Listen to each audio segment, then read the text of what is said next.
asalaamaaleykum mbokk yi ñu ngi leen di dalal jàmm ci seen bulletin météo bu mujj ci atuk 2022 bi di wax ni rek seddaay bi nga xam ne ñu ngi ko doon séntu ñëw na ci àllarba bi ak alxames bi waaye tamit des na fi ci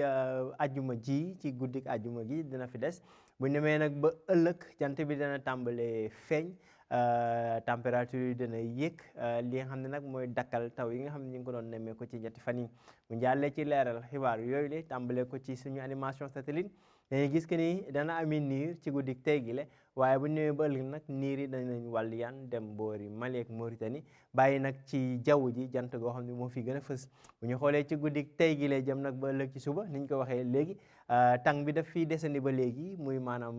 péex mi seddaay bi ci biir dëkk bi waaye itam taw yi nga xam ne ñu ngi koy nemmeeku àllarba ba léegi bu ñu xoolee asamaan si dana diis ci boori bëj Saalum jàpp boori diggu dëkk bi ak boori penku bu boori Podor foofee dinañ fa séntu ay taw li nga xam ne nag moo jëm ci geneen xaaju dëkk bi mooy xaaju ko sow bi foofee dal lañ fee gën a nemmeeku dana am tuuti niir dëgg la naam ci boori Fatick Diourbel jëm ba boori Ndar waaye tekkaaral lañ fay gën a nemmeeku rawatina nag boori Ndakaaru Thiès ak Mbuur muy xoolee température yi nag dana desandi ci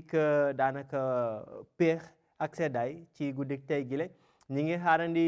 fukki degré ak juróom ñaar jëm ba ñaar fukki degré ak benn ci gox yu bëri ci réew mi li ci gën a néew ci température nag mooy fukki degré ak juróom diggante Mbuur jëm ba boori Podor li ko waral nag mooy niir yu bëri yi nga xam ne ñu ngi koy séntu ci gox yooyu le température yi ci gën a kawe dana yéeg tuuti nag buñ ko méngalee li ñu daan faral di am ñaar fukki degré ak ñaar ci Ndakaaru jàpp boori Fatick ak Kaolack mbokk yi buñ jàllee ba ëllëg niñ leen ko waxee léegi asamaan si dana tàmbalee di leer jant bi dana fës bu baax ci boori bëj gànnaar jëm ba boori sow maanaam boori Ndakaaru foofee nag tekkaaral buy tàmbali la gannaaw ñetti fan yi nga xam ne jot nañ fa am